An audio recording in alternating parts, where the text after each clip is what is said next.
साथियों, आजादी के बाद के दशकों का हमारा अनुभव रहा है, योजनाएं कितनी भी बेहतर हो, कागज पर कितना ही शानदार रोड मैप क्यों ना हो, लेकिन अगर लास्ट माइल डिलीवरी ठीक नहीं होगी तो अपेक्षित परिणाम नहीं मिलेंगे। आप भली भांति जानते हैं कि पहले के सिस्टम की ही देन थी कि देश में 4 करोड़ से ज्यादा फर्जी गैस कनेक्शन थे। ये पहले की सिस्टम की ही देन थी कि देश में 4 करोड़ से ज्यादा फर्जी राशन कार्ड थे। ये पहले की सिस्टम की ही देन थी कि देश में 1 करोड़ काल्पनिक महिलाओं और बच्चों को महिला और बाल विकास मंत्रालय की सहायता जा रही थी। ये पहले की सिस्टम ही थी और उसी की देन थी कि अल्पसंख्यक मंत्रालय करीब 30 लाख फर्जी युवाओं को स्कॉलरशिप का लाभ देता रहता था। और ये भी पहले की ही सिस्टम की देन है कि मनरेगा के तहत देश में लाखों ऐसे फर्जी अकाउंटेंट बने, लाखों ऐसे श्रमिकों के पैसे ट्रांसफर किए गए जिनका अस्तित्व ही नहीं था। अब सोचिए, जिनका कभी जन्म ही नहीं हुआ, वो सिर्फ कागजों में ही पैदा हुए, ऐसे लाखों करोड़ों फर्जी नामों की आड़ में एक बहुत बड़ा इकोसिस्टम भ्रष्टाचार में जुटा था। आज देश के प्रयासों से, आप सभी के प्रयासों से ये सिस्टम बदला है। देश के करीब करीब 3 लाख करोड़ रुपए गलत हाथों में जाने से बचे हैं। आप सब इसके लिए अभिनंदन के अधिकारी हैं।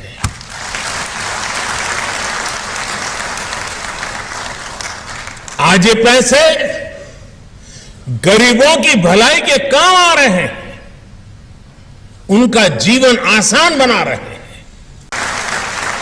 साथियों, बीते वर्ष 15 अगस्त को मैंने लाल किले से देश के सामने पंच प्राणों का आह्वान किया है। विकसित भारत के निर्माण का विराट लक्ष्य हो, गुलामी की हर सोच से मुक्ति हो, भारत की विरासत पर गर्व की भावना हो, देश की एकता एकजुटता को निरंतर सशक्त करना हो और अपने कर्तव्यों को सर्वोपरि रखना हो।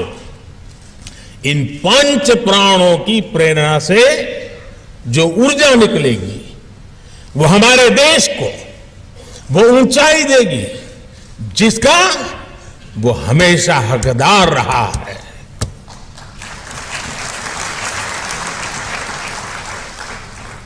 मुझे देखकर भी अच्छा लगा कि आप सभी ने इस वर्ष सिविल सेवा दिवस की थीम का भी विकसित भारत रखी है।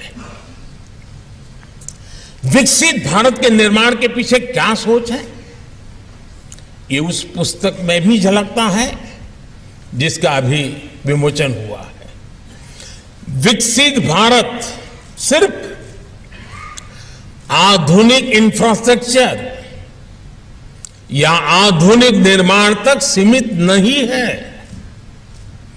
विकसित भारत के लिए आवश्यक है भारत का सरकारी सिस्टम हर देशवासी की आकांक्षाओं को सपोर्ट करे।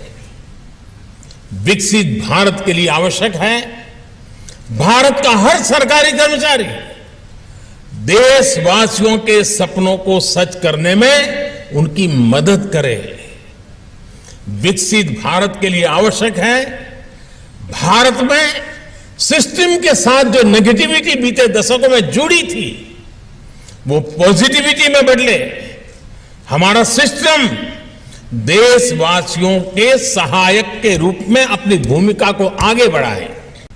साथियों, किसी भी लोकतंत्र में राजनीतिक दलों का बहुत महत्व होता ही है और यह आवश्यक भी है, और ये लोकतंत्र की ब्यूटी है। हर दल की अपनी विचारधारा होती है।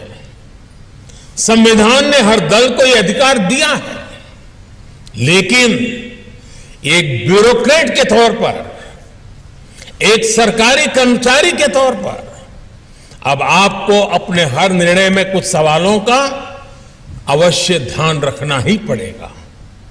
जो राजनीतिक दल सत्ता में आया है वो टैक्स पेयर्स मनी का इस्तेमाल अपने दल के हित के लिए कर रहा है या देश के हित के लिए कर रहा है, उसका उपयोग कहां हो रहा है ये आप लोगों को देखना ही होगा। दोस्तों,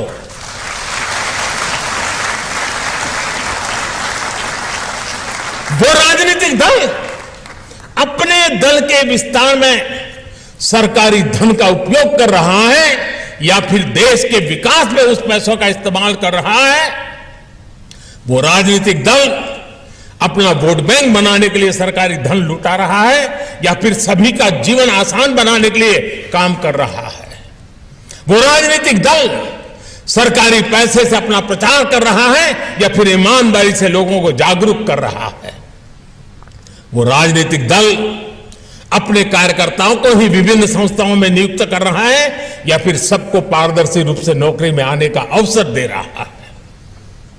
वो राजनीतिक दल नीतियों में इसलिए तो फेरबदल नहीं कर रहा ताकि उसकी आकाओं की काली कमाई के नए रास्ते बने।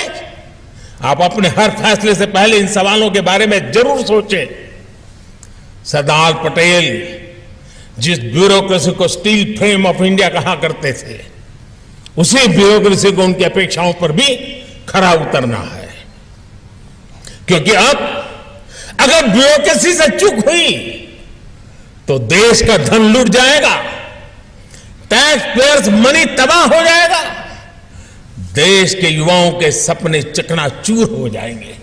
देश को आजादी के इस अमृत काल तक लाने में उन अधिकारियों की बड़ी भूमिका रही जो 15, 20, 25 साल पहले इस सेवा में आए। अब आजादी के इस अमृत काल में उन युवा अधिकारियों की भूमिका सबसे बड़ी है जो अगले 15, 20, 25 साल इस सेवा में रहने वाले हैं। इसलिए मैं आज भारत के हर सिविल सेवा अधिकारी से यही कहूंगा कि आप बहुत भाग्यशाली हैं